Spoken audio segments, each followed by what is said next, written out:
Welcome to another episode of Pro Wrestling for Life, everyone. I'm your host, two-time WWE Hall of Famer, X-Pac.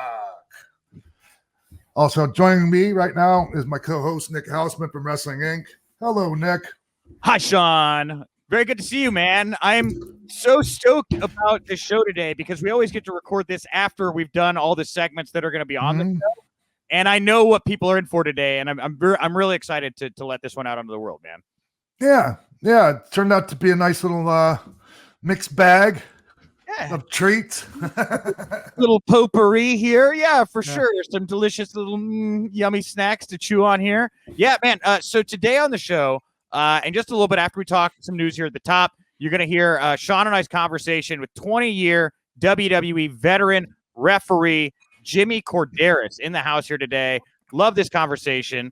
Also, later on, you're going to hear from Cultaholic's Tom Campbell, who's going to be talking to Sean about his WWF Championship match against The Rock from the 1998 WWF Capital Carnage pay-per-view, which a lot of fans in the States, which we kind of get in there when you guys start talking, may not know as much as it was made a really big deal over in the UK, what you guys did there in 98, Yeah, it was a fun talk.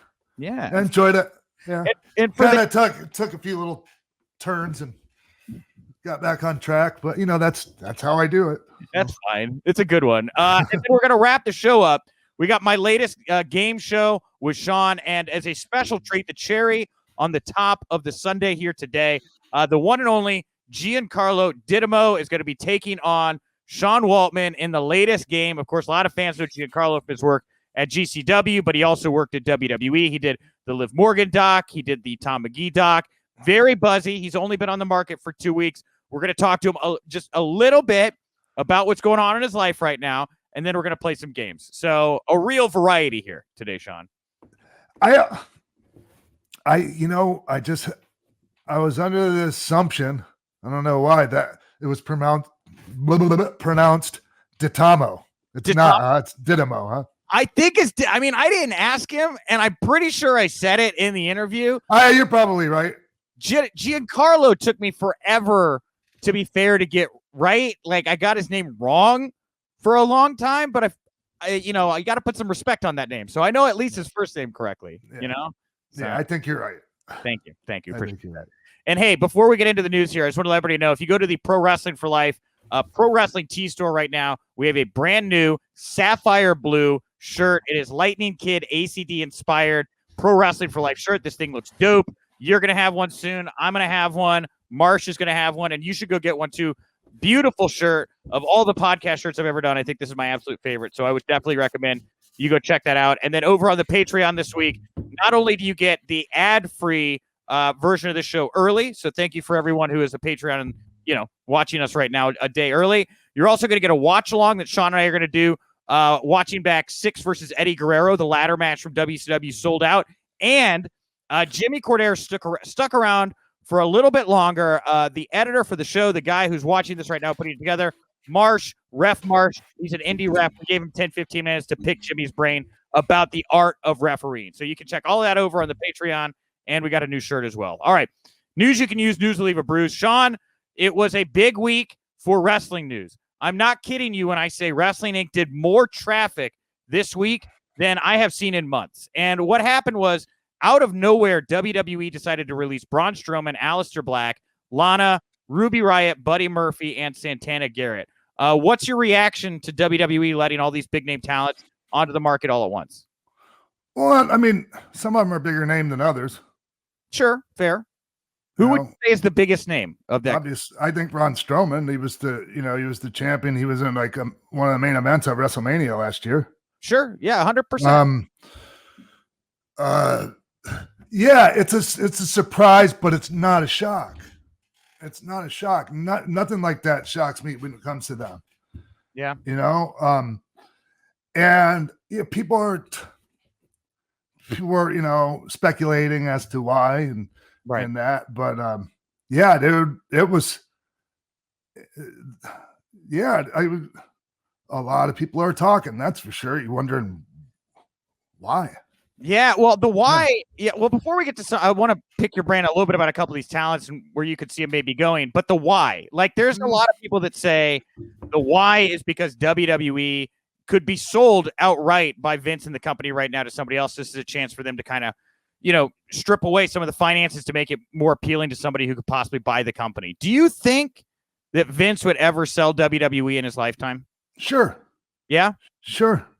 Yeah. I don't know that he's ready to do so yet. Yeah. But, eventually I think, yeah, might want to cash out. I mean, there could be like, I'll sell, but I'll still keep like, some kind of, where he'll still have some say so over the company. I don't know.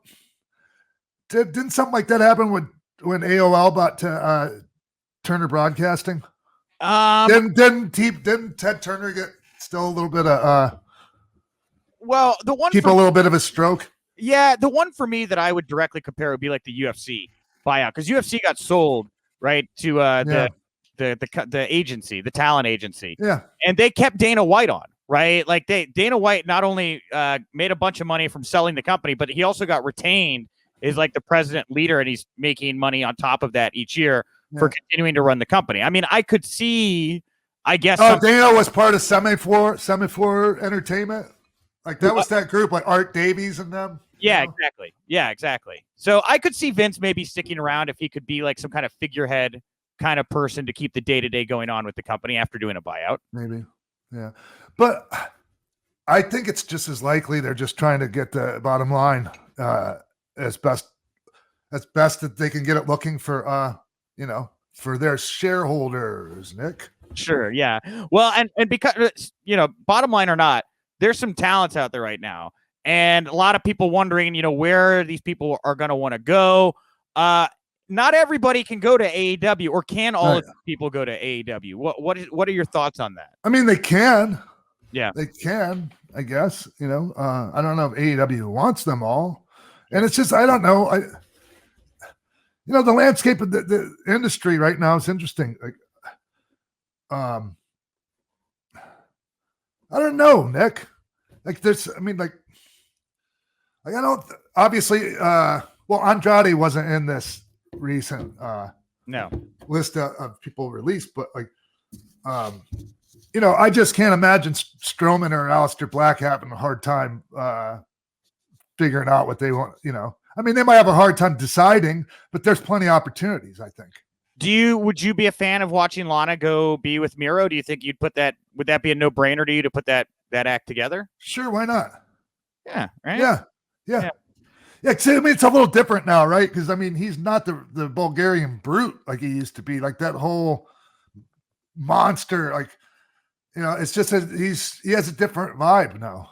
Yeah, well, you look at you. I mean, when you left WWF initially, the 1, 2, 3 Kid stuff, and got to go be X-Pac. Yeah. Over in WCW, you got a chance to give yourself a whole new coat of paint, and that coat of paint kind of that became you. Like, I think that what we saw with X-Pac when you came back was kind of an extension of what you'd created over there with Six, right? Yes. Oh yeah, for sure. This is the same. Basically the same. Yeah. This episode of Pro Wrestling for Life is sponsored by Blue Chew. Say it with us. Blue Chew. Blue Chew is making waves and bringing more confidence to the bedroom by offering chewable tablets that can help men get stronger and longer lasting erections.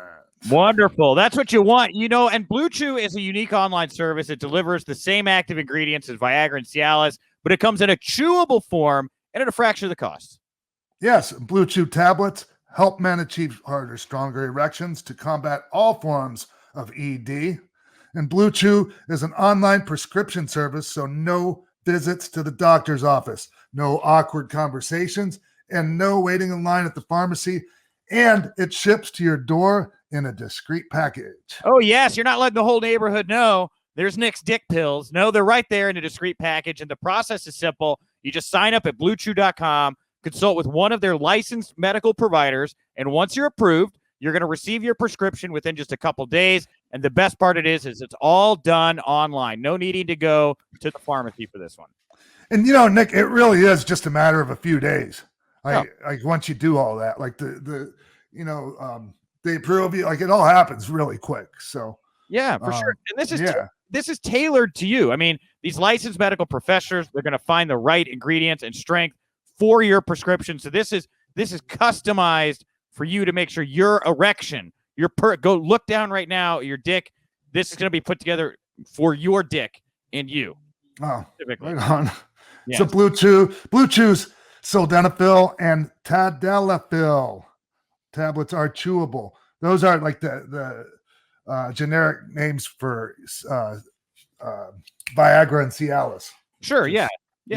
Same act. And you know what? These are made in the USA. They're going to prepare and ship direct to you, so it's cheaper than a pharmacy. So if you could benefit from extra confidence when it's time to perform, visit BlueChew.com for more details and important safety information. And we've got a special deal for our listeners. Try Blue Chew free when you use our promo code PRO, P-R-O, at checkout. Just pay $5 shipping.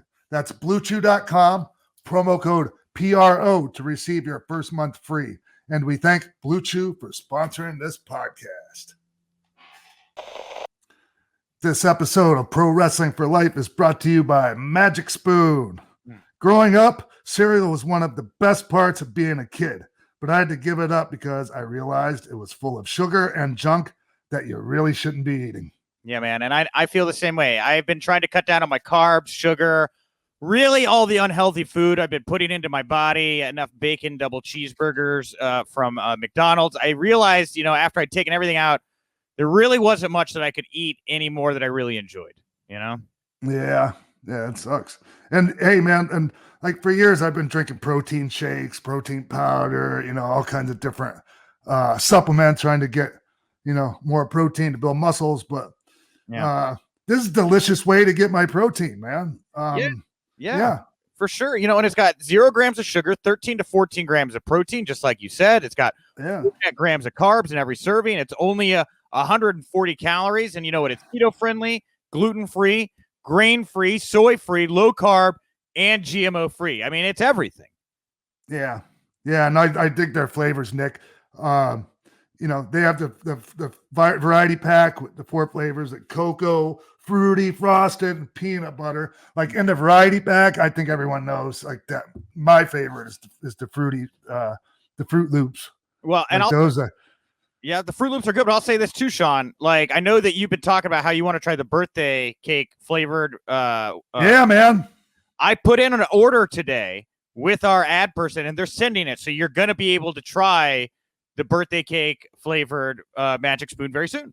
Oh, good. Yeah, I'm looking forward to it, And hey, man, like the fruity ones are my favorite in the variety pack. Not to be confused with Fruit Loops, even though like they taste better than Fruit Loops to me. Yeah, and like I really do like the peanut butter. I don't know what it is. I'm just a peanut butter person in general. I sit there and I just like handfuls of the peanut butter wooden spoon or the Magic Spoon over on my couch. And I just sit there and just watch TV and eat peanut butter Magic Spoon. It's wonderful. Right on. Yeah. Hey, and so hey, what kind of deal they have for all our listeners and viewers? Yeah, well, if you want to try it out, which we really do encourage you because Sean and I both genuinely like Magic Spoon quite a bit. You got to go to magicspoon.com/PRO/pro to grab a variety pack. Try it out today. Be sure to use the promo code PRO. That's PRO at checkout. That way you're going to save $5 off your order. And Magic Spoon is so confident in this product. It is backed with a 100% happiness guarantee. So if you don't like it for any reason, you take it, you take the half open bag, you put it in the box, you tape it up, you put a label on it, you send it back. No questions asked.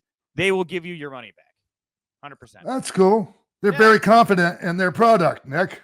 Oh, and they should be, man. This is it. This is delicious. If you want to get your next delicious bowl of guilt-free cereal at magicspoon.com/pro, PRO, you got to use that code. What's the code, Sean? That's magicspoon.com/PRO and use the code PRO to save $5 off. Yeah, guys. Oof. And hey, and you know what? Genuinely, not only are we proud to have them as a sponsor, We think it's a wonderful product. We both eat it all the time. So thank you, Magic Spoon, for sponsoring Pro Wrestling for Life. Yeah, it really is. It really is a great product. Really good. Like legit. Very good.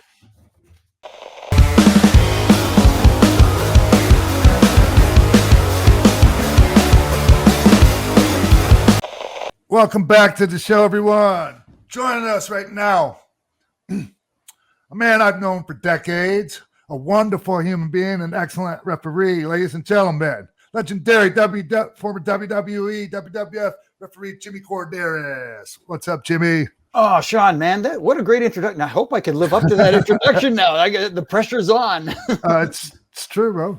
It's true. Oh, thank you. Hey, man. Hey, so it's been a long time. I know everyone, Jimmy and I, we talked a little bit before we started recording. So, like, it's not the very first time I've talked to him, but still, like, I haven't seen Jimmy in forever. Jimmy, how the fuck are you, man? I'm hanging in there. You know what? Surprisingly feeling good. You know, like I told you before, with this whole situation, I haven't been able to travel anywhere, go anywhere, see anybody. But you know what?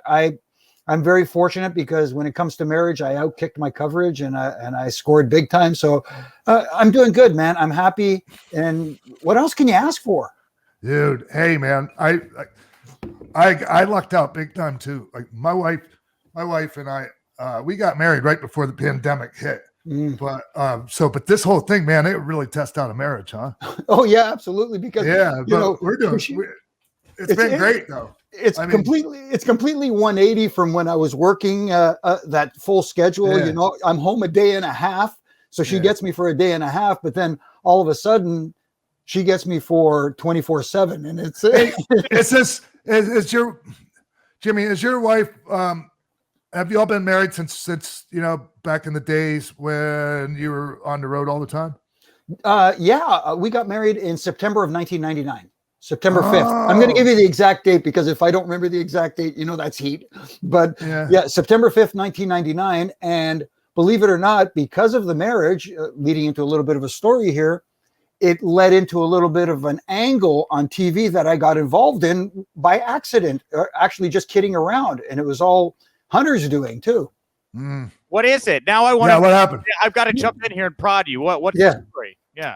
Well, remember they were doing the striking referee angle because they were being abused, and they walked off the job, and they brought in the scab referees like Dr. Tom and you know, the old Danny Davis, and Brooklyn Brawler was refereeing and stuff like that. Yes. That was during the time I went on my honeymoon, and you know, JR was gracious. I got 2 weeks off, went to Europe. I get back and they're doing this angle.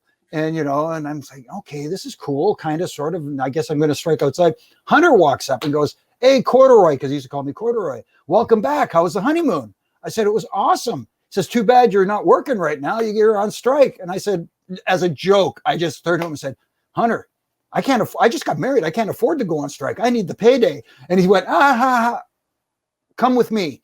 And so I followed him. He took me straight to to Creative and said, "Hey, here's an angle we can work." He's the one guy that can't, you know, go on strike because he needs to work. And which led to the big angle at the pay-per-view where I was refereeing the 6-pack challenge match. All the other refs came out, dragged me out, and beat the living crap out of me. So you turned on your colleagues and jumped the picket line?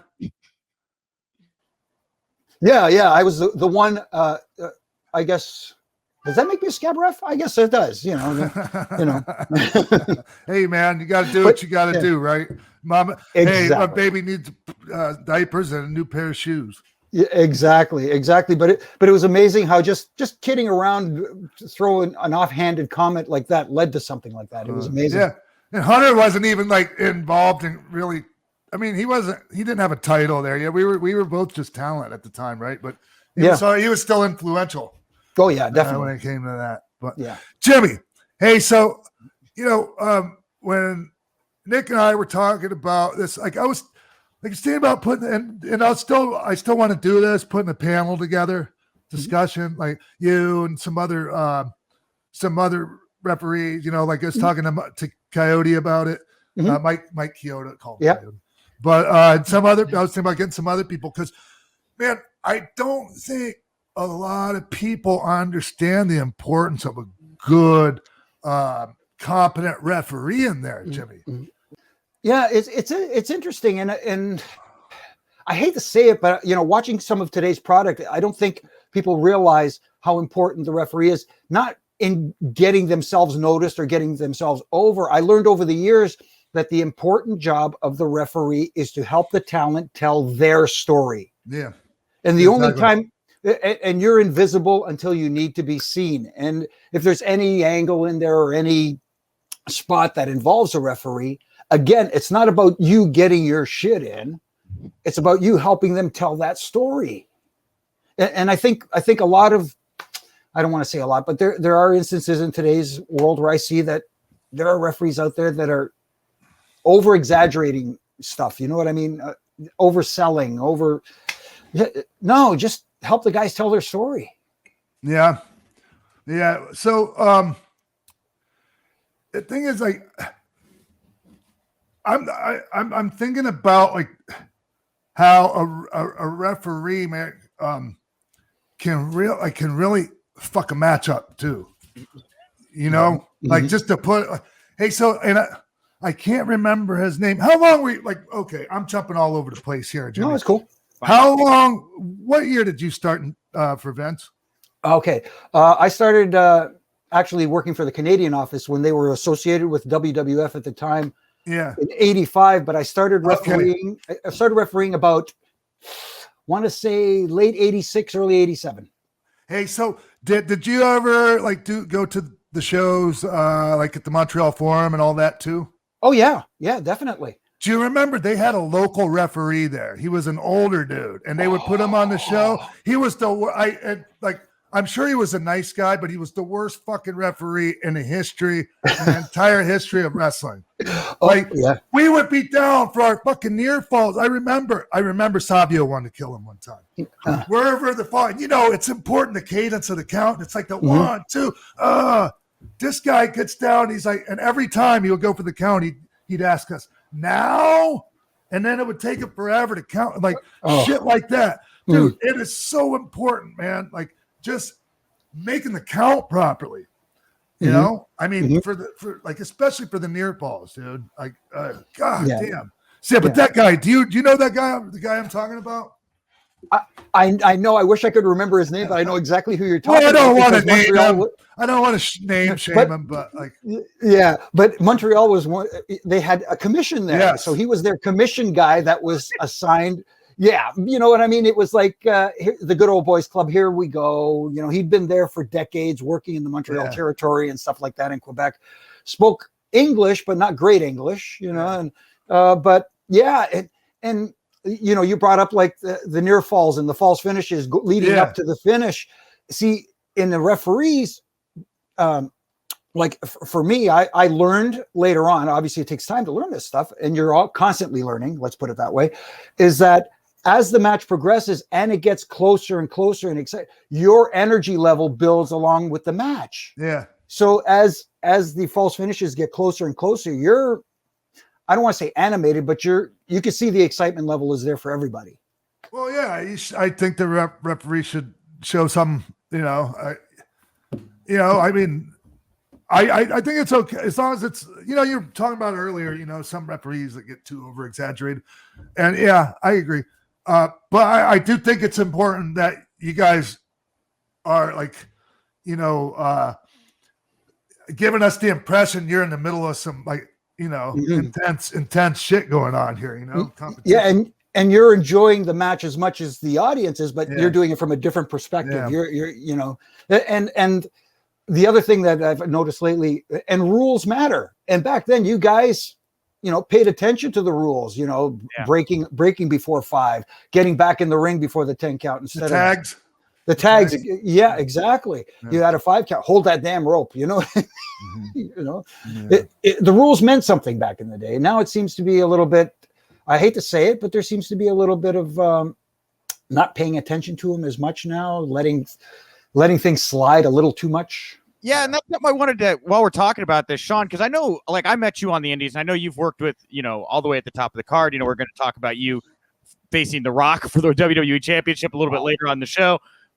But when you're working with younger talent or independent talent right now, do you talk to them about protecting the ref and using the ref and all of that when they're putting together the matches with younger talent now? Do you find that to be pretty regular for you, having to explain how to protect the ref in a match? Jimmy?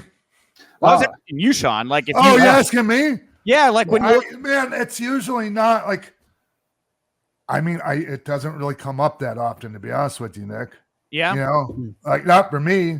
You know, like when I go and do my matches, you know, like in the last few years, you know, I might utilize the ref just so like I used to do a spot where like we go into up into a top wrist lock, and I grab the ref's shoulders and do a backflip and then do a little something, and the referee kind of get hot at me or whatever, like, you know, admonish me a little bit, but other than that, like it wasn't a lot, you know, going on. Like I was just trying to get through the matches and entertain the people at that point, you know, just to be straight up, keeping it 100, Conan. Yeah. But, you know, then there's times like we have this thing we call false tags, where when you get in the heat on the baby face, and the baby face is trying to go for that tag. You know what I'm talking about, Nick? Yeah, totally. You know, and then the heel comes in and draws the ref, and then he makes the tag, but the ref don't see it, and then the ref goes and you know, like, and the ref's really important, you know, for those, and then, you know, it's, man, there's just so much, dude, when it comes to refereeing. Yeah, I guess the reason I asked you is because I've talked to Jimmy so much about, you know, how the wrestlers don't seem to have the same kind of respect for the rules like that like he said there used to be. Like the wrestlers today seem to be a little bit more relaxed, and I don't know that the same respect for the referee and the rules is kind of there. Like all this shit with pushing the referee and stuff like that, for the most part, like I think it shouldn't be done, man. You know, I think it really helps when the ref has credibility. It really fucking helps. Absolutely. And you know, Sean brought up like the false tags and stuff like that. And the distraction of the referee is so important that it's done in a way where it looks like, you know, the heels are actually manipulating the referee, as opposed to looking, hate to use this word again, what I've been noticing lately looks lazy. Like it's almost like, yeah, just go with him. You know what I mean? And stay with him, and we'll call you when we need you, kind of. And all this stuff goes on without rhyme or reason, you know?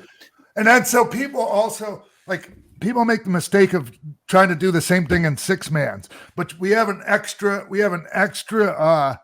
baby face over here, and the referee can only go to one person. So like when they try that shit in a 6-man, like the baby faces always get buried usually. So it's just, there's so much to all that shit, man.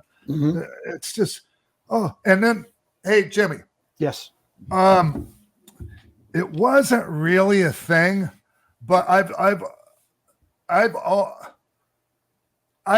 told this to people that I mentor, like, you know, and even like when I'm help producing matches down at NXT, like if you're having some intricate shit you're planning, like don't be afraid to ask the referee, man. Like I know, like as a ref, Jimmy, I know you have, you know, more than one match to take care of, you know, and it's like you can't remember everybody's high spots and finishes for every single match. But if there's an important one, you can really be a huge help out there, man. Like with somebody, you know, maybe they can't remember, you know, the spot, or maybe they draw a blank or something out there, because there's a lot of greats that had problems like that out there. Mr. Perfect used to have problem remembering stuff, and it would be like, you know, so like I've always suggested that, and I don't know, like Jimmy, was that ever a thing with guys coming up to you, hey man, this one spot or this finish, can you help?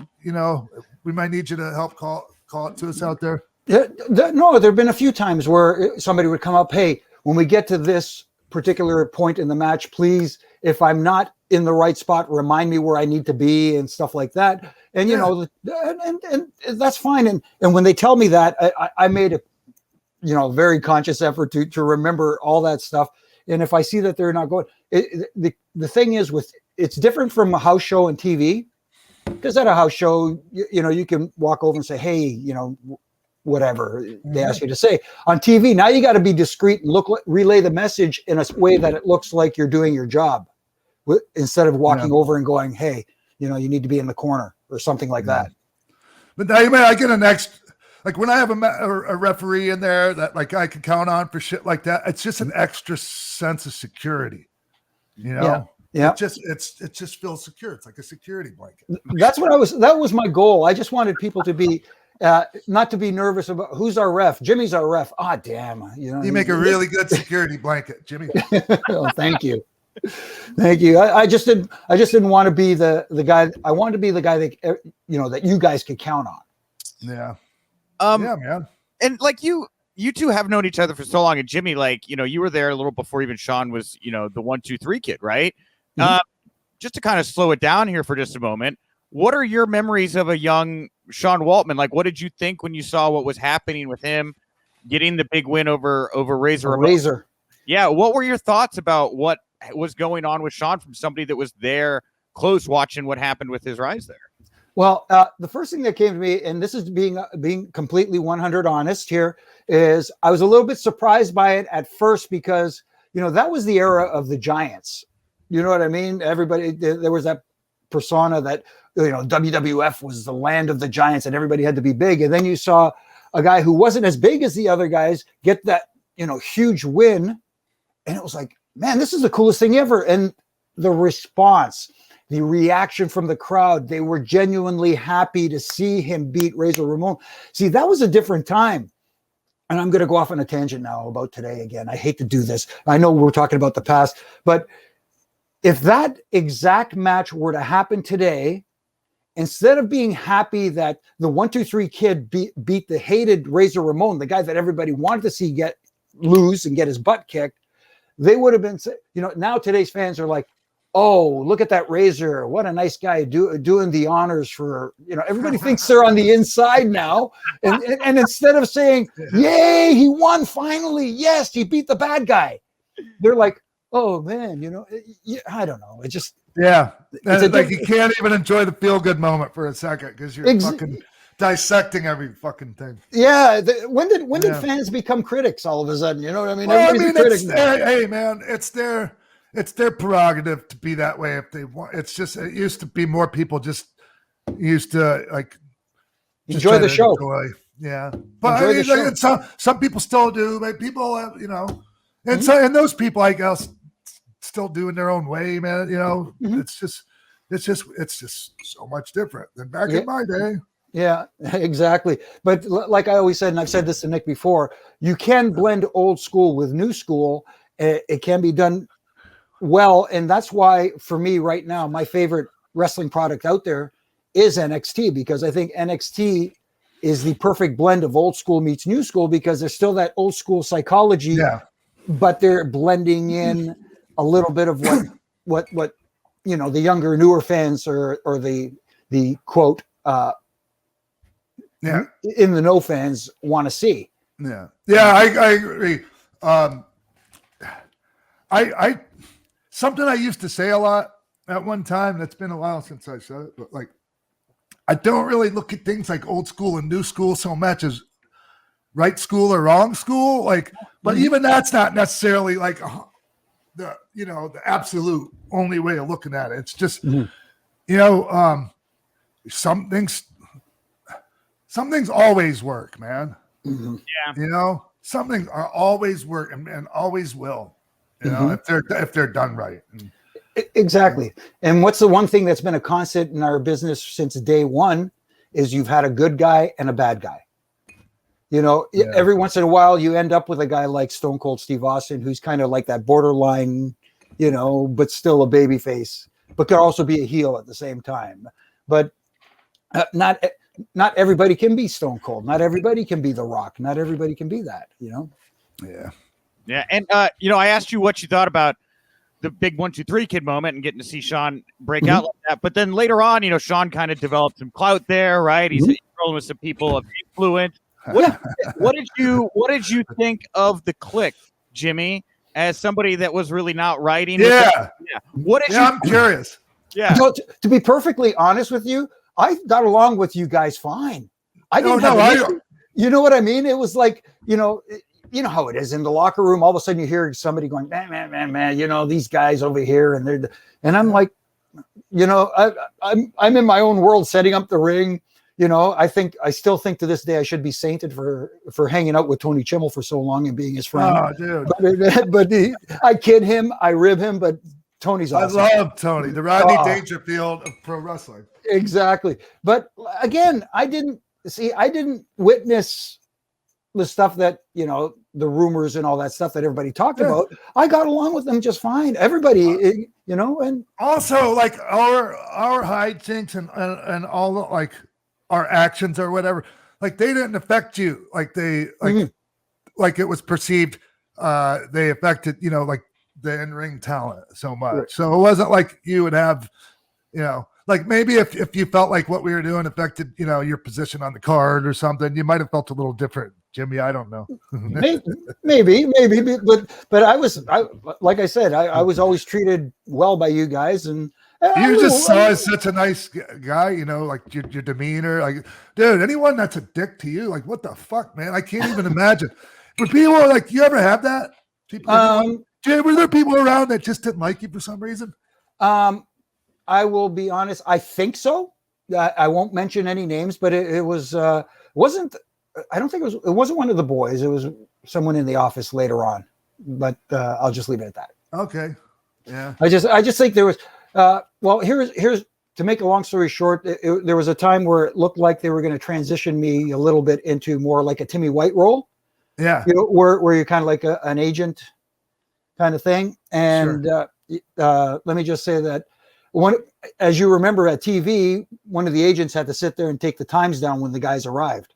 Oh, yeah. Yeah, and when guys arrived late, you had to mark that down. And yeah, I hated doing that. It was like, but that was like, was that in the early 90s part?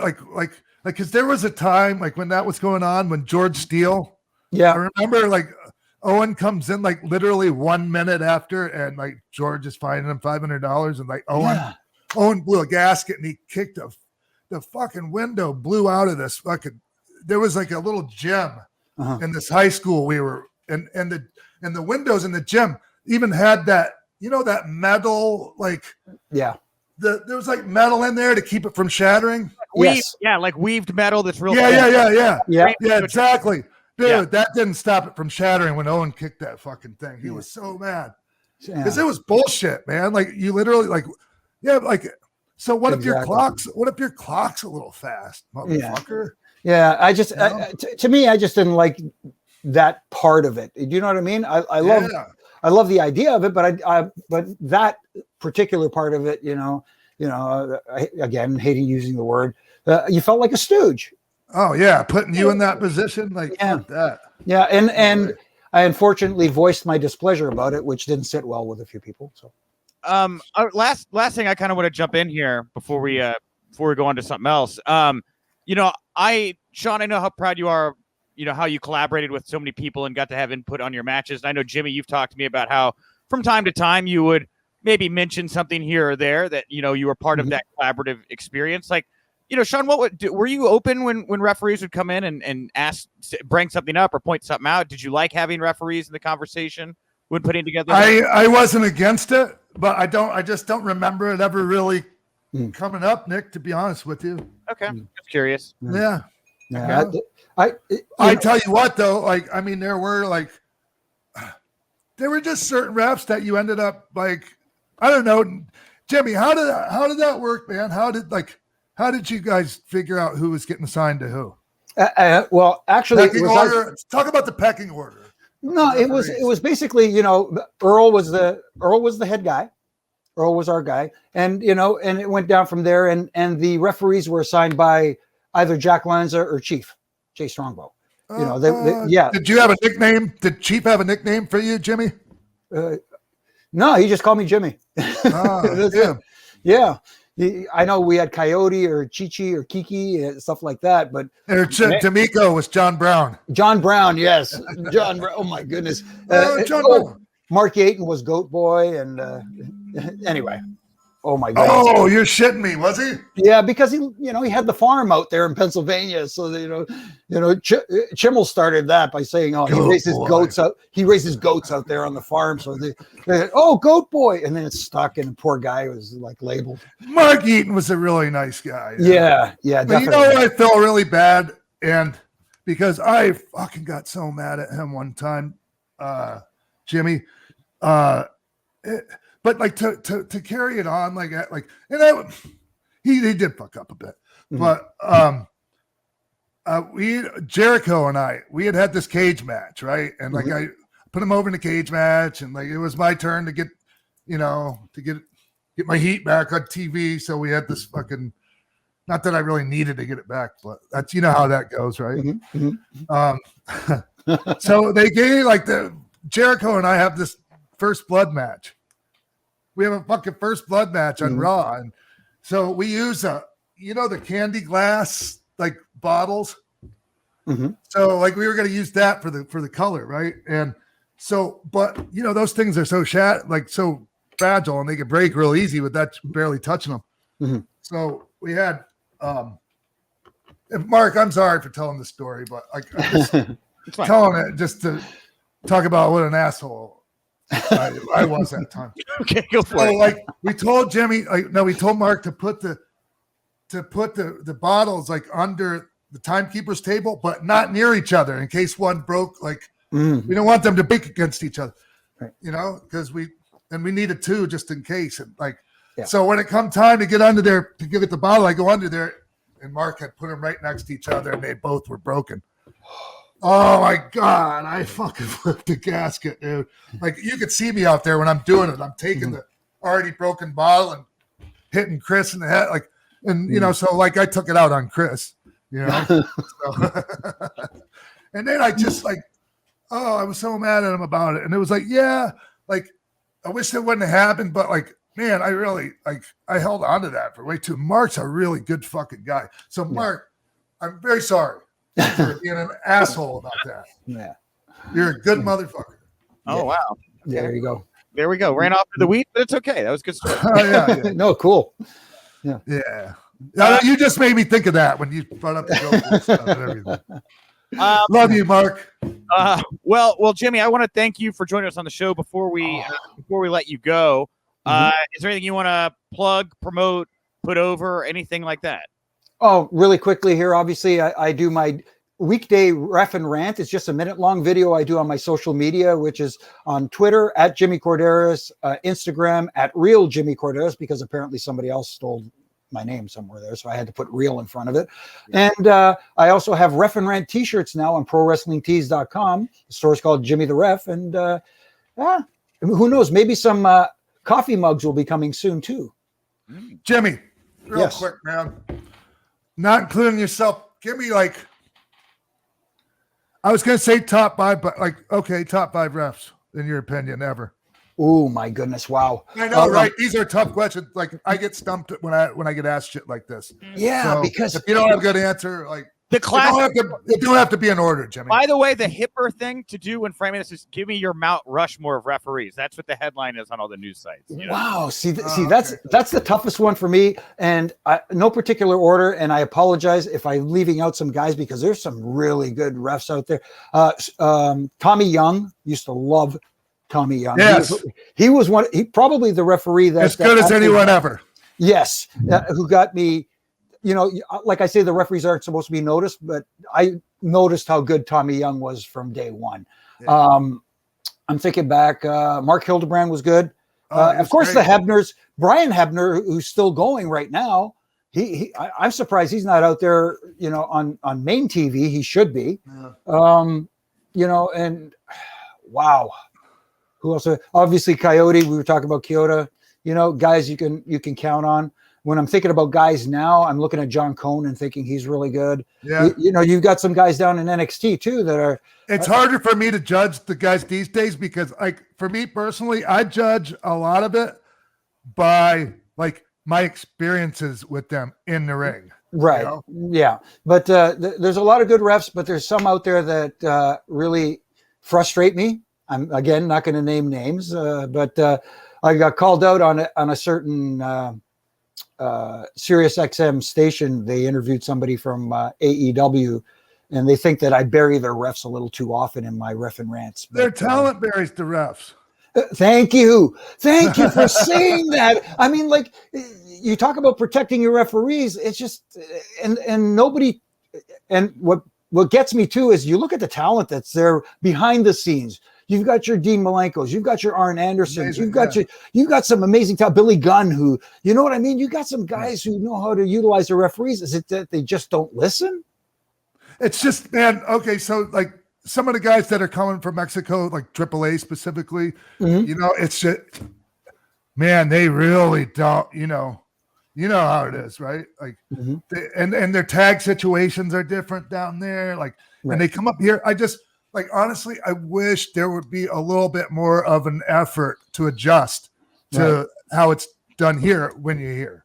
Yeah, no, I hear you. And yeah, the only thing missing is wearing suspenders and then, or red shoes or something like that. Oh, red shoes Dugan. Yeah. Good old red shoes Dugan. By the way, just again, here's the plug. Oh, there's the mug. There's the mug. Thank you to the missus. She got that made. Hey, so another thing since okay. No, cool. Yeah. Look, it was just a little too much for me. That drop down leapfrog spot the ref did in that tag match on NXT. It was just a little bit too much for me, man. Like, it wasn't the worst thing in the world or anything, but I just thought it was just a little much. Yeah, you know what I'm talking about, right? Yeah, exactly. With Daryl. But Daryl, former worker as well too. So luckily they picked him, because if it was me, I wouldn't. The drop down would have been fine. The leapfrog might have been a problem. But I agree with you. I think it was a little bit too much. But then again, that match was a little bit more of a babyface match, and they were trying to do a little bit of comedy there. And it's not like Daryl called a spot. Hey, do this, and I'll do a drop down leapfrog. Right. The guys called that spot. You know what I mean? But yeah. So it was. Look, it wasn't something. It wasn't something that I was like, oh man, like I want to like, I wasn't getting Jim Cornette over it or anything. But losing my mind right over it. But it's. Hey, because I mean, there's been times like, one time in the Garden, we're doing a 6-man. I think it was like Rock and the Dudleys or Steve Austin, something like that. We were in the main event, right, at the Madison Square Garden, and so it's me, Hunter, and Road Dogg, and just like so, Road Dogg just goes to Baby Earl and he shoves him, and obviously he tells shove me back, and he takes a bump, kind of like the Flair thing. That Flair used to do a lot, and then and then both Dog and I fed up on the apron and got, knocked out. And the place went fucking nuts, dude. Right. And, man, you're really walking a thin line, man, on being able to get away with doing that. Yeah. Yeah, right? Definitely. Well, I hear you. We got away with it. But, man, that's risky as fuck. But it worked. It was fine. On a live event, it's fine. On TV, that's a different story. Oh, yeah. And this is coming from a guy who got to do all that fun lie, cheat, and steal stuff with Eddie back in the day, and God bless him, and allowing me to actually even put my 2 cents. Eddie was the kind of guy who would say, "Hey, this is the spot we want to do for the lie, cheat, and steal with the chair and stuff like that. What do you think?" He's asking my opinion. I'm like, holy shit! Eddie Guerrero's asking me what I think. Awesome, so I got to do some good, really right? cool stuff. Yeah, it does feel good. Yeah. Hey, like, if it was more widely known that referee was also like our actual like pro wrestler, like it probably would have. I don't know. It would have helped me. Yeah, like I just wasn't aware of that. And I know because I know him from here. He's Canadian. He's from Canada here, and I know him. He's a good dude. Really good dude, really good, and good referee too. Yes. And I feel like as the younger person here, I'm like kind of desensitized a little bit when I see things like that, because I'm just so used to seeing referees be more part of the show. Like I know we've talked about it, like the AEW refs are like encouraged to go out there and like I would see Rick Knox. I love Rick Knox too. Yeah. Like I would see him do like fucking tope code hero off the top rope to the floor. Yeah. But there is an AEW ref, again, who I will not name, that sells more than the guy who's getting the actual move done to him. You know what I mean?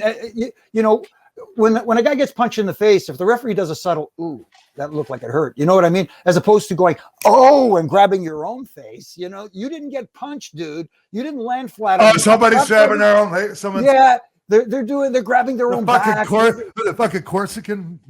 Yeah. I don't know. They're feeling the pain by osmosis. I don't know what the heck's going on. Well, I was as a manager all the time. I was told to sell, you know, when my guy was down and things like that to make it look bigger. But you're right. As a referee, it just kind of takes away from it. So, especially when you're standing between the guys and you're getting seen on TV. Yeah. And it's a fine line, dude, on the manager thing, even because that can be distracting too, man. Sometimes I'm like to the manager, hey, man, fucking calm down out there, dude. We're fucking trying to do something here.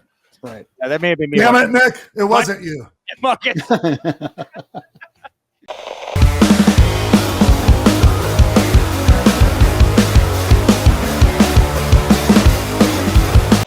All right, everyone. Once again, I was going to say it's one of my favorite segments of the show, but there's not that many segments. So, but I love this segment. It's the retrospective segment. And joining us this week from Cultaholic, we have Sir Thomas Campbell.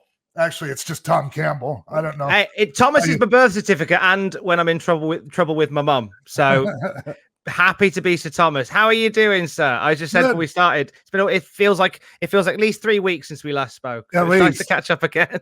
At least Nick's like, hey, this is Tom. I'm like, yeah, I know Tom. We go back years, me and you. We've been doing it forever. Ages. So, Tom, what are we talking about today? Well, I wanted to do a little bit of a UK flavour with you, sir, and I'm pulling out of your memory banks.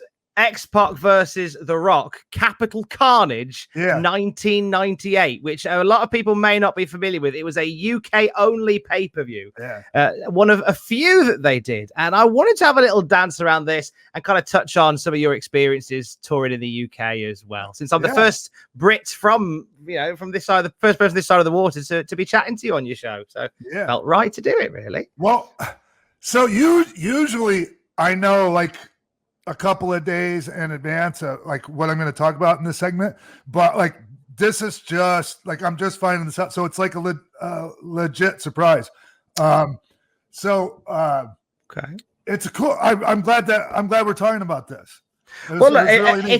If you get to a point you can't remember anything, we'll just talk about about X Factor or something. It'd be fine. Yeah, no, you'll be surprised, man. Like, I mean, for the rep I have, as far all the shots to the head and all the drugs and shit I've done in my life, like a lot of my memory is pretty sharp, especially when it comes to shit like this. So, well, let's just dive into it. So, like, this was, as I say, a UK only pay-per-view on Sky box office over here. What was the vibe about touring in the UK during the Attitude Era that you got from the WWF? Was it a big thing to come over here? Yeah, it was still a big thing. Okay, so you remember like pre-Attitude Era days, right? Like New Generation, whatever you want to call it, right? Yeah. That was our bread and butter over there, Tom.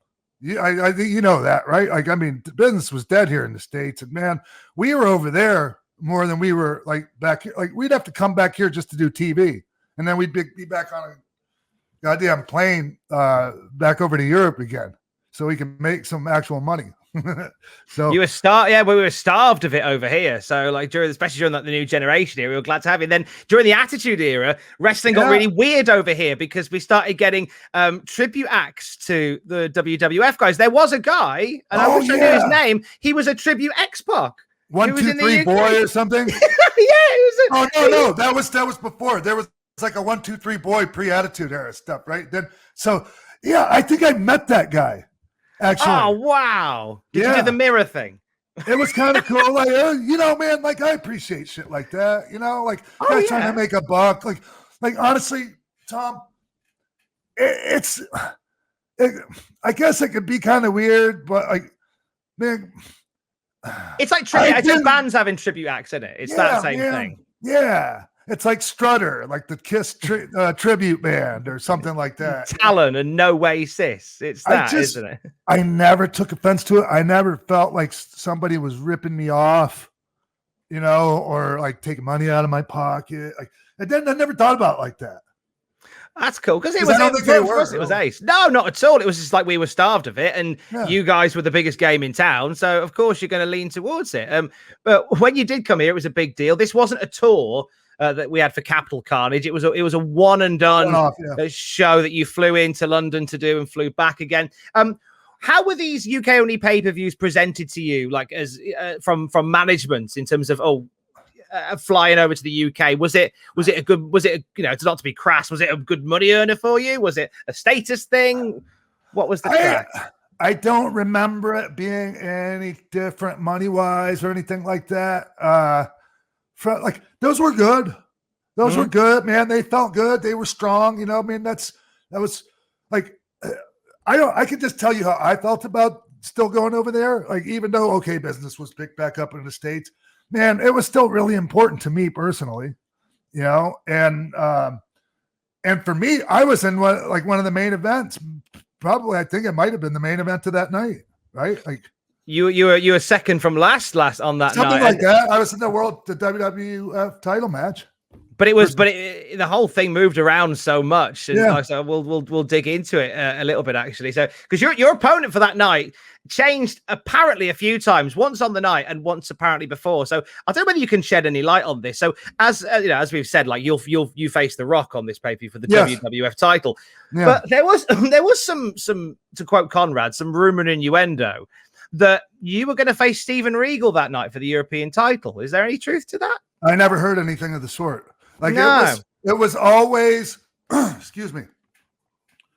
It was not like I knew quite a ways ahead of time. I was working with Rock on that, and I was really, man, I was honored like that they thought of me. You know, I think that was his first title defense too. I'm pretty sure his first pay-per-view title defense. Everybody says it was in your house, rock bottom. Nah. We were there first. It was Capital Carnage '98. It was that night. And it was weird because.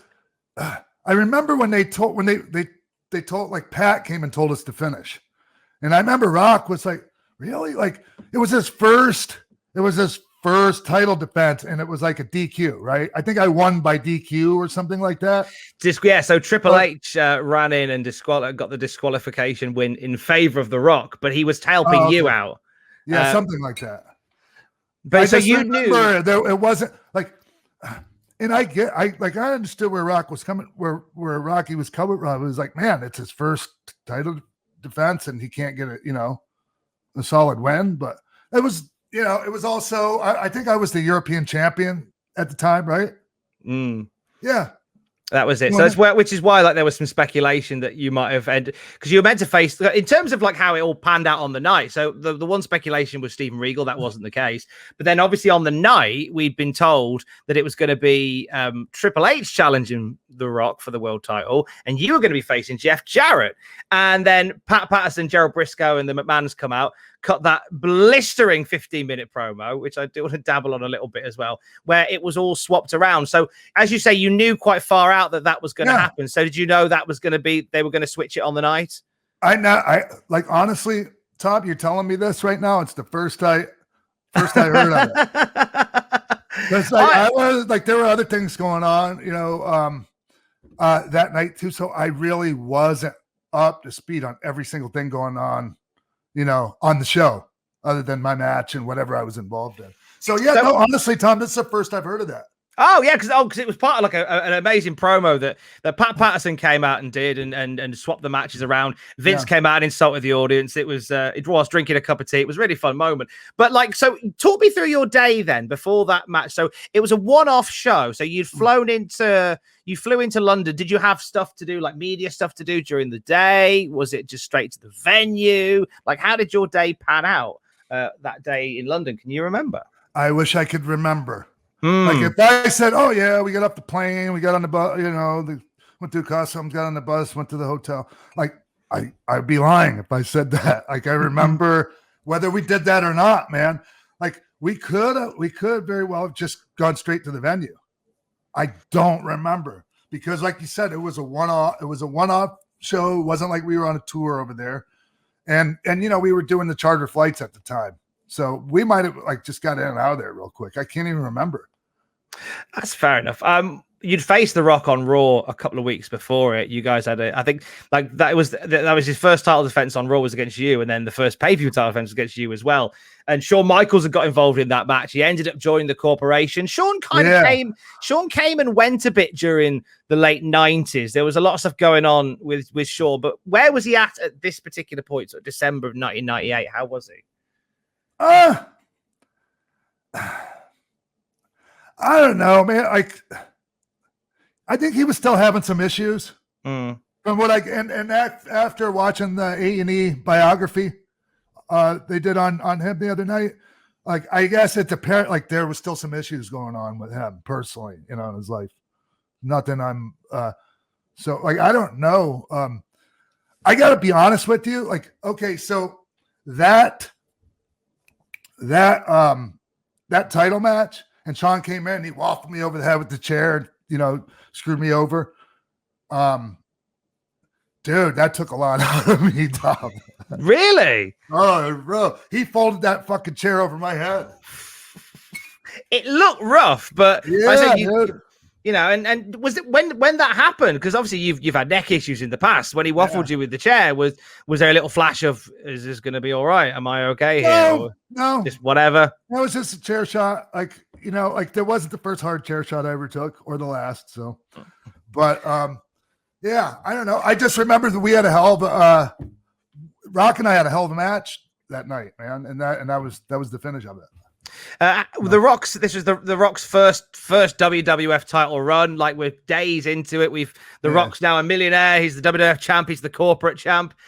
Working with the Rock at this point what was that like? With somebody who was still like who was become the people's champion, but was nowhere near his final form in terms of what he would be. What was that like being the first person to get in there with him as this new heel version of the Rock? Well, see, even before that title match that we were just talking about on Raw, like one of my first matches on Raw, like the first really good match I had on Raw after I came back was the IC title match with Rock. So like, and it was a hell of a match. We had like 25-minute match. And so we had great chemistry. We really liked working with each other. So, I mean, all that was already like, it was just a really good guy to work with at the time. And he was going to get better, but like, and you see a lot of us saw like, looked at him and saw that there was potential for him to be a huge star, like he is now, Yeah, the crowd were a bit of they were a mixed bag on the night. They were really lively at some points. They seemed, at least on watching it back, quite quiet at others. And there were bits in this match. You guys were going hammer and tongs, and they seemed like they were cool, or they were blowing air horns. Like, what was the vibe from the crowd that night for that particular show? Can you remember? Well, usually the crowds were fine. I don't know. Like looking back, okay. Just to be honest, like, I think there were some parts of the match that they didn't like, that Vince didn't like. Like, he would have liked, like, I remember him mentioning it. Like, it was like, honestly, I think Vince was disappointed in the match. What made you say that? Because he mentioned it. Oh, fair enough. Did he give you any details as to why? I think there was some areas in it where he was like, maybe wished that would have been a little bit more higher energy. I like looking back, it's hard for me to exactly put a finger on it, exactly what he meant, but like, there was some spots in the match, I look back on that I would have to have done different. Which one? Anything that you can think of that you think might have spiced it up a little bit more? Just, maybe a little bit more show a little bit more life in the heat. With that, there was a bit early into the match. The Rock tried to leave, got on the mic, told everybody to kiss his corporate backside. Off he goes. Triple H brings him back down to the ring. Triple H ringside, and obviously that he plays into the finish there. We're a few months out from the almighty DX heel turn, the one that left me as a fan reeling watching WrestleMania 15. Me and my brother sat up late, watched that, devastated. But at this point, like December at Capital Carnage, when this sort of play is going on between you and Triple H in China. Had the conversation started about a DX split at this point? You know, I imagine it may have, but like the conversation, if that conversation had already started happening, it hadn't included me yet. Right. What was when you kind of got wind that this was coming? What were your feelings on it being so attached to the DX? Well, you know, identity. Okay. I just remember as a group, I remember Dog and Billy being pretty worried because look, man, we were getting, you know, our merchandise checks would come every quarter, and you know those were 6-figure checks when you're in D-Generation X. So like, and you get used to those fat 6-figure quarterly royalty checks, man. Like, and you think, hey, man, what's this going to do to my royalty checks? You know, and my bottom line. And so there was concern over that. I don't remember being that concerned over that, to be honest with you. And you know, at that point, Vince had already talked to me about working WrestleMania with Shane. You know, he brought me in and talked to me like, hey man, hey Sean, you know, this is what I was thinking. Wanted to have you work with Shane. You know, I mean, I was honored. You know, but I made a couple of conditions. Okay, I get to call the shots. You know, I'm in charge of this, and I get to go over. You know, I win the match, and that was all agreed to. So once Hunter, you know, once we started talking about the fact that he was going to turn, and you know, all the different ways that might play out, it was obvious to me the only way that turn was going to mean anything was if he turned on me and cost me the match. So that was actually my idea. No one asked me to do that. It was a moment. It was a moment in time that just genuinely floored everybody. But so to take it back to Capital Carnage, that was a big night for yourself, going in as a champion, fighting for the WWF title as well. Do you have a particular favorite moment from your time in the WWE that was based in the UK? Not really, Tom. I just because there's so much time. There's a lot there, you know, and it's just y'all over there was so good to us, you know, and it felt like home over there, man. At one point, like it felt like home, you know. It was so good to, like, you know, you see certain people, you get to know, you know, like even the fans that followed us from show to show, man. Like, man, most of us were grateful for that. Like, you know. Like a lot of us would complain at the same time. Oh, you know, no pictures right now. But my God, man, if they weren't there, we'd be depressed. I think. You know, you need that energy. It was just so great, man. The whole thing, the bus trips, you know, just man, just so much great stuff, man, and so many great memories from all that. Just one final point on the Rock match with the Rock from Capital Carnage. Obviously the finish was a DQ, as we've talked about, but you even said like the Rock was quite shocked by that. How do you think you guys would have workshopped that differently had you not gone with a DQ? Had you been given a bit more creative freedom? How do you think you would have liked the finish to have gone? Well, I mean, I was fine with it, but I understood where he was coming from. It's his first title defense, man. A good solid win on your first title defense. But they didn't really make a big thing of it back here in the States. No, like I say, it was kind of a glorified house show, which is why I'm always intrigued to see kind of what the vibe was about them. Because over here, like they were advertised very heavily, and it was a house show with TV lights essentially, with the TV lights on. And I wondered whether they were treated by yourselves any differently, or whether you kind of went into it thinking it's a sort of not in a disrespectful way. Like, did you see it as more than a house show, or did you treat it slightly differently? Me personally, absolutely. Yeah, man, because millions of people are watching you, Tom. Yeah. Okay, just another, like, you're punishing yourself, man, if you go in there with that attitude. And so, like, okay, I'm not going to do as much because this is just a glorified house show. Yeah, but millions of people don't see it that way. Yeah. You know, it's true. It's crazy, man. And you guys gave us so much reason to give you the best we had, because like the energy and the venues, you know, over there was off the charts, man. You know, we're a lively bunch and we're full of brilliant chants, and that's probably especially in the Attitude Era.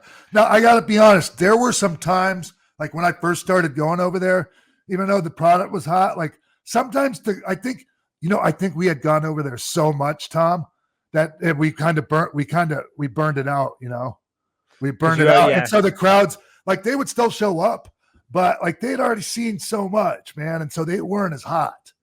The buildings were still full, but the crowds weren't as hot. That makes sense. And over here, it was a weird one because like we kind of noticed the pattern that there'd be these great Sky box office pay-per-views, and then Raw would roll around like nobody's mentioned that X-Pac had a title shot on. Right. Why is no one talking about that? That was quite important, surely. Yeah. So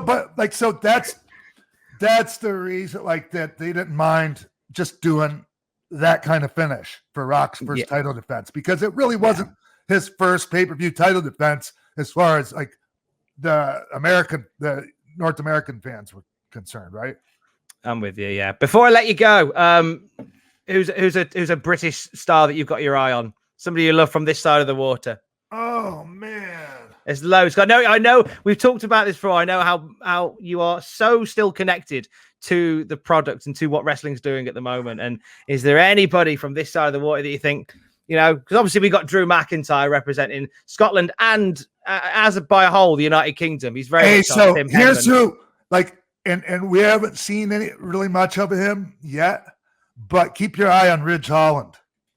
Yeah, Yorkshire boy, Ridge Holland. Yes, good shout. Remember, I said it. Luke Menzies is a beast. Awesome. I'm down for that. By the way, when I said Tim Henman a minute ago, making a tennis reference, I meant Andy Murray. I'm correcting myself because people will come at me in the comments if I don't. But Ridge Holland is the boy. I love it. Thank you for your time. This has been ace. Thank you, man. Enjoyed chatting to you. Thank you so much. Thank you for your time, because you're returning the favor now. So appreciate you coming on. Brilliant. Thank you, Sean. Thanks, Tom.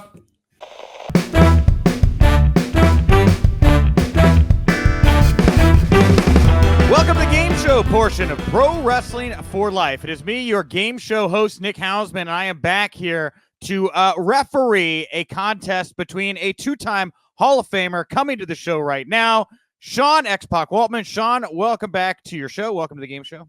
All right, thank you, Nick. It's a pleasure to be here today. Who is my opponent for today, Nick? That's a great question, Sean. Well, we like to have pro wrestling influencers here, or ideally patron members. If you are a subscriber to the kid level of Patreon, you get your name thrown into the raffle. This week we have both. He is both a Patreon subscriber and what? You didn't know that? You didn't know that? Yeah, dude, you don't need. I appreciate it. No, he actually. I'm glad you didn't know that. But no, yeah, he's an actual Patreon subscriber. He supports this show, and he's a notable pro wrestling personality. Yeah. It's Giancarlo Dittamo. Giancarlo, welcome back. Thank you very much for taking the time. Hey guys, pro wrestling play. Giancarlo, what's up, man? What's up, man? How are you? Good. Hey, so like everybody, Giancarlo's actually been here in this room that I'm in right now. For people. Some people might remember the little piece that Giancarlo produced on the Tom McGee, the Secret Lost Tom McGee match tape. Holy Grail. Yeah. And so I had how did I end up in that? Just because I had a man, to be honest with you, that was supposed to be just like a 5-minute like little YouTube video. Yeah. And we got all this stuff happening, and then we ended up contacting Tom and finding him, and getting an interview with him. And then, man, I got to thank you, because I just like cold texted you out of the blue and was like, hey, you've been tweeting about this online. Any chance that, we could sit down and talk about it? And I was expecting you to, we maybe arrange somewhere to shoot it, but you were just like, hey, come over. Yeah, come on. And that was it. Yeah. Yeah. So thank you for that, man. Yeah, man. Last time I saw you, I mean, I suppose we're gonna get to playing a game here in a second, but like last time I saw you was when I was inducted into the most recent Hall of Fame, and you were talking to me about maybe doing another project with me. We can still do it, dude. Yeah. So, I'd love to. I'd love to be a part of the. I'm no longer with the WWE. Yeah. As of 2 weeks ago. But man, I was a huge fan of you growing up, and if there's any chance to be a part of the camp to get you back in the ring. And if we can document it and tell that story, let's do it. And like I pitched this to KG, Kevin Gill. I mean, doesn't Joey Janela, X-Pac in the main event of a spring break? I mean, doesn't that feel right, Giancarlo? It does. It really does. Yeah. I'm going to keep pitching until it happens. So. Giancarlo, hey, are you, do you think, dude, eventually we're going to get to play in a game. I kind of anticipated this being looser. Go ahead. I hope we play the game because I've been studying up on drag queens all day today. Are we playing another? So we can get to it. We're not playing that one? We're not playing that one? Oh, okay. No. All right. Different game. But hey, so are you going to be doing anything like Game Changer again? Yeah. So I was there. That's how I met. Like that's how I originally. Yeah. So we met each other a long time ago when it was Jersey Championship Wrestling. Yep. And you used to do the shows there at Game Changer World, and then eventually it became Game Changer Wrestling. Yeah. Jersey Championship Wrestling is back. It's now like the kind of the developmental to Game Changer Wrestling. Is Ricky O involved with it again? No, Ricky O's no. He sold the rights over to Brett Lauderdale. So and that's Brett's story. I'll let him tell that. Yeah. But man, there was a lot of shows this weekend. I was at 3 of them, and man, it felt really good. It felt really good that we kept saying like I see the light at the end of the tunnel of this pandemic, and man, we're now seeing the light. We're here. We're getting out of it, and it feels really good. So hey, and it's Stephanie McMahon mentioned something I just briefly saw, like that their projection for like their live attendance stuff, or the stuff they have coming up, is looking really strong. And the only reason I bring that up is I can only imagine that same enthusiasm is industry wide and not just WWE. Sure. Yeah, I mean, this weekend it was there was 800 people there, which is a very large crowd for these independent shows. Yeah, man. Usually they're drawing 500, stuff like that. During the pandemic, you can only fit maybe 100 people, 150 people, right, because of the capacity limits.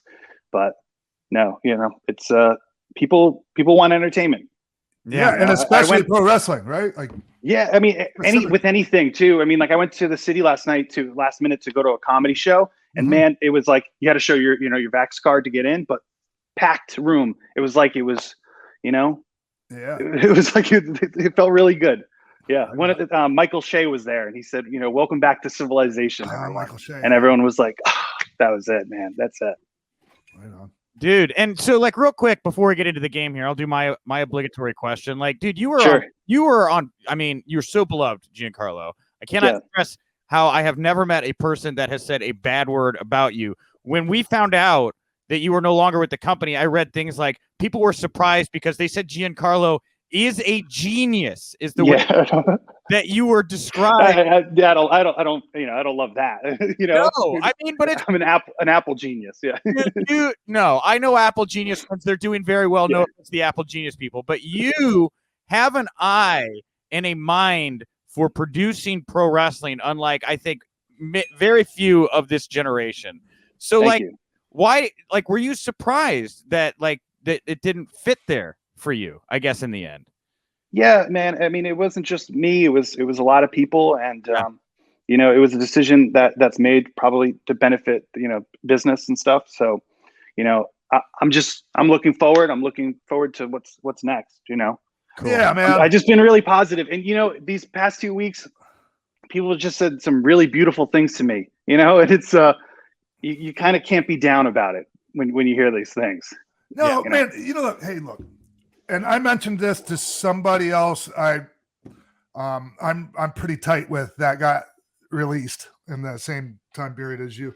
Sure. And I just said, hey man, I was pissed when I got fired, when I got let go, when Eric fired me by FedEx. I was pissed off about that, but I knew like once I got over that, like the feeling shitty about that, and I got over it quick because I knew there was a lot waiting for me. I knew the opportunity, it was doing me a favor, honestly, but it still didn't feel good, so I can imagine that might have been, you might still have some of that, like Yeah, really man, cool. there was a lot of things I still wanted to do there, Yeah. but hopefully I'll still be able to do them, out, now. Oh, and trust starting me, now, dude. right? Hey, So, and trust me, Yeah. that's not the last. Unless you turn them down, they'll be calling you again. okay, yeah. Oh, they will. Man, I just, trust me. I love this. I love this. I'm always business right thing. about that shit. Okay. Yeah, no, I know. I mean, it's wrestling. Everything has to come full circle. That's just how it works, right? Yeah. There's no one that I've told that to that didn't end up back in Right. WWE. Yeah, I believe it. If I they believe want. it. You got the monkey's paw right there. Okay, let's jump. Hey, this is a game show segment. As much as I welcome the conversation about Giancarlo, who is beloved, and we all are hoping will do well. Today's game is a retread. So I was talking to Giancarlo before. He wanted Attitude Era questions. Sean has really, I think, only ever won this game once. And so we're going to bring it back. On my desk, I keep this stack of about, 100 or so 1997 Titan Sports trivia cards, okay? Each card has 5 questions on it. Now, I have read these questions pretty regularly. I don't think there's an order of difficulty from 1 to 5. I believe it to just be 5 random questions. Now, all of these questions are from 1997 or before. They only reference things from 97 or before. So to decide who's, we've had Giancarlo's taking the time to do this Play the Game show. He's a patron. I think we should just let him go first, Sean. Unless you have anything. Absolutely. Okay. All right. Wonderful. Thank you. But honestly, that little thing we do, like to decide, like that's always fun too. Like I can make another paper airplane, but I can let Giancarlo make it first, so he wins. That's fine. That's fine. I didn't think of a good. I was gonna. Hey, do you want a scavenger hunt, Sean? Do you want a scavenger hunt to start it off here to see who goes first? I mean, we could do First that. person who can find I'm gonna put him over, but the first person to show me a writing utensil will get to go first. oh jeez. Giancarlo wins. He had a. There we go. There it is. I got. What? Oh, nice. Wow. Markers. John. I was at the CVS the other day. I was thinking about drawing, doing some doodling. Let me get some markers Yeah. Okay. so I can doodle. Sure. Sign us a T-shirt with your doodling, please. Yeah. Whole pack of markers, by the way, for those at home that couldn't see that. Out of nowhere, Sean brought onto the screen. Okay, so Giancarlo won. So, Sean, you're going to pick a number 1 through 5. I'm going to ask Giancarlo the question on the card that corresponds with the number. If he gets it right, he gets a point. So, what number? 1 through 5? 3. 3. Okay. Right in the middle. All right. This goes to you, Giancarlo. At the 1990 SummerSlam, who was the guest of Brother Love? Was it A, Hacksaw Jim Duggan, B, Sergeant Slaughter, or C, Rowdy Roddy Piper? See? The answer was no. I'm sorry. The answer was B, Sergeant Slaughter, the guest.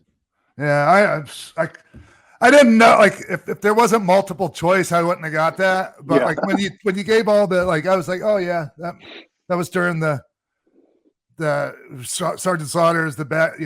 Turned on Sure. turned on us. Okay, got it. Wonderful. Okay, well, Giancarlo, you can pick a number now 1 through 5 for me to ask Sean a question. 5.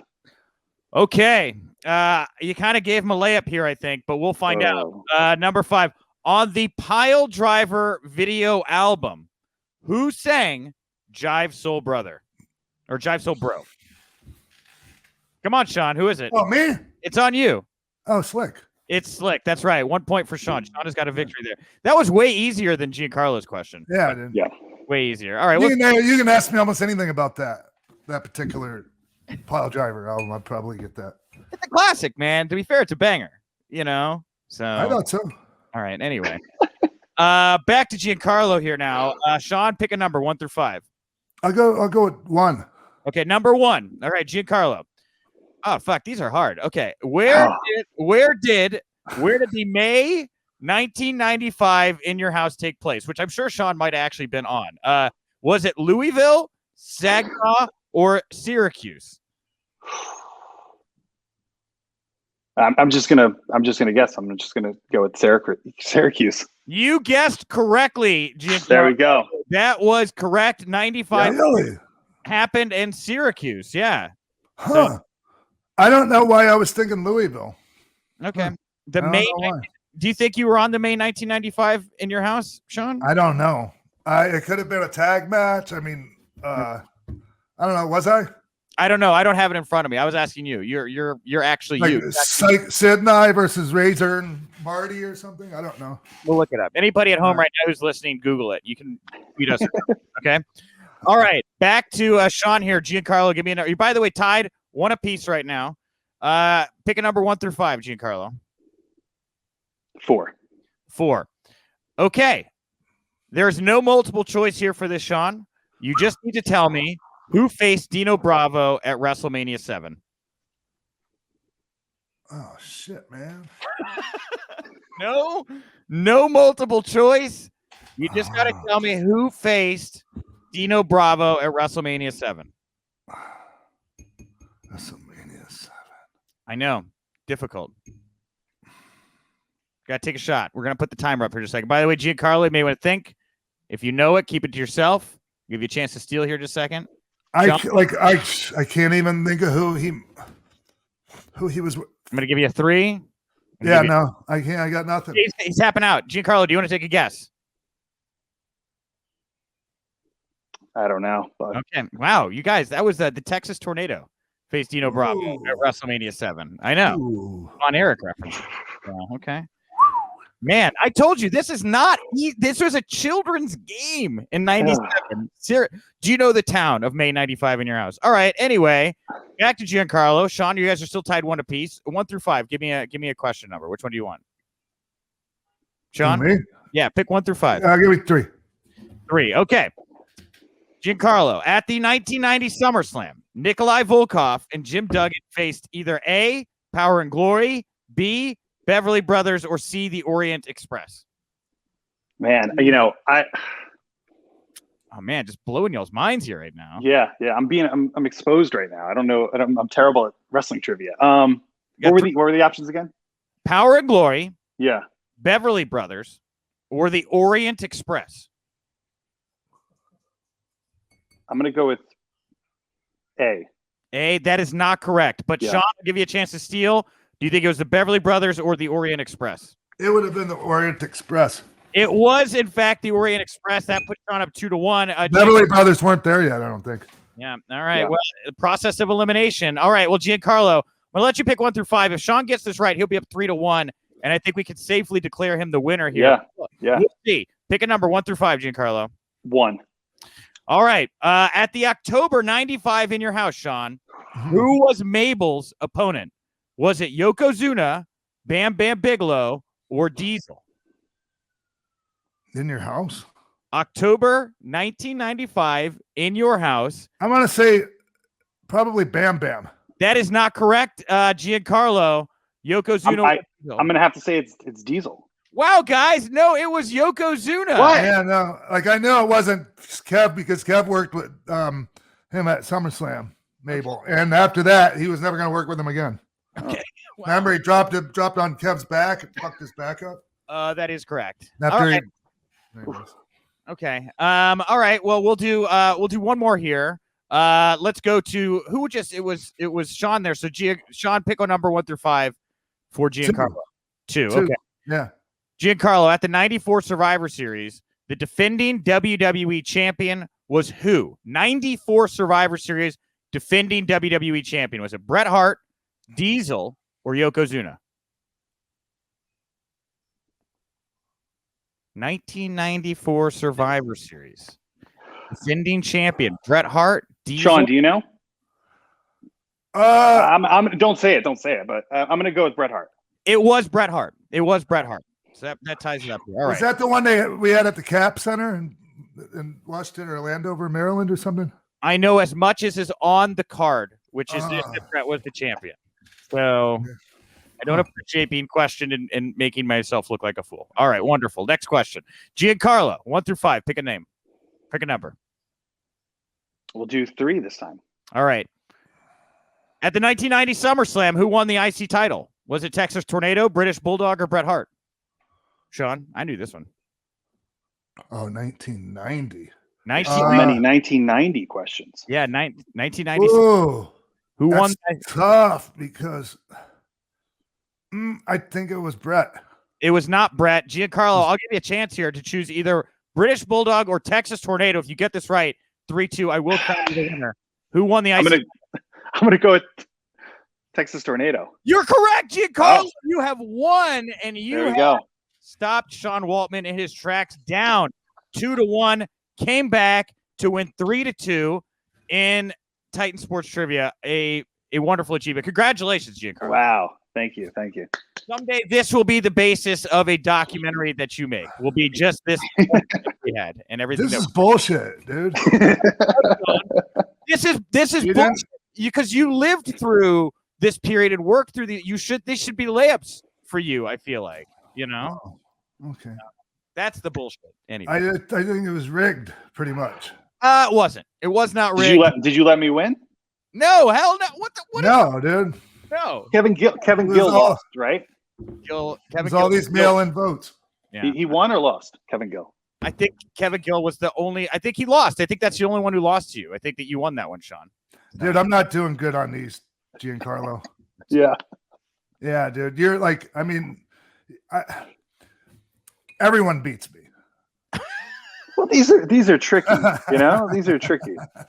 1997. And I would be lying if I said I lose on purpose. Like I actually do put up a fight on these. I don't just like put everyone over. Like these are. I'm not just doing the job. So.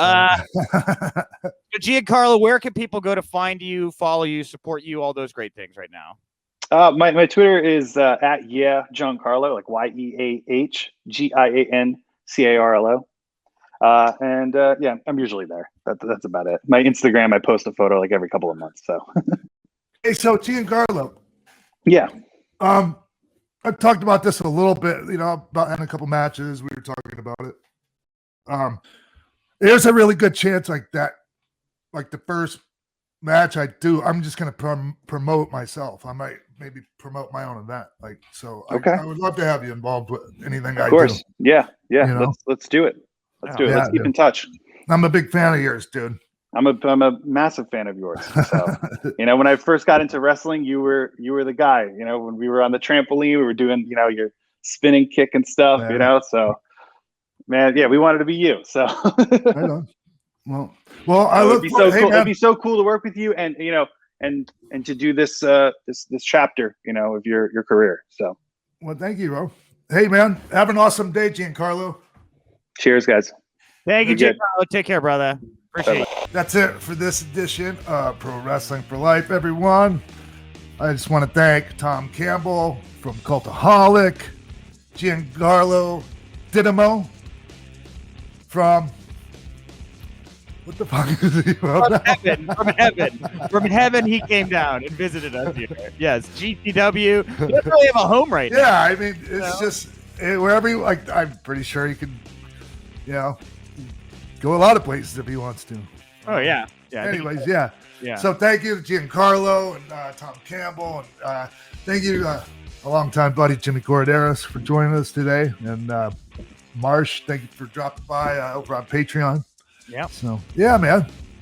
Yeah. That's it. We've got nothing more this week at Pro Wrest for Life over on Twitter. We're also on Instagram as well. Just go follow us, support us. You guys are doing a great job of that anyway. Patreon, T-shirts, it's all there. We're constantly expanding. And the newsletter. Sign up for the newsletter. It goes out every Monday. So that's all I got. I'm at Nick Hausman over on Twitter. Thank you. Thank you, everybody. See you next week. Bye, guys.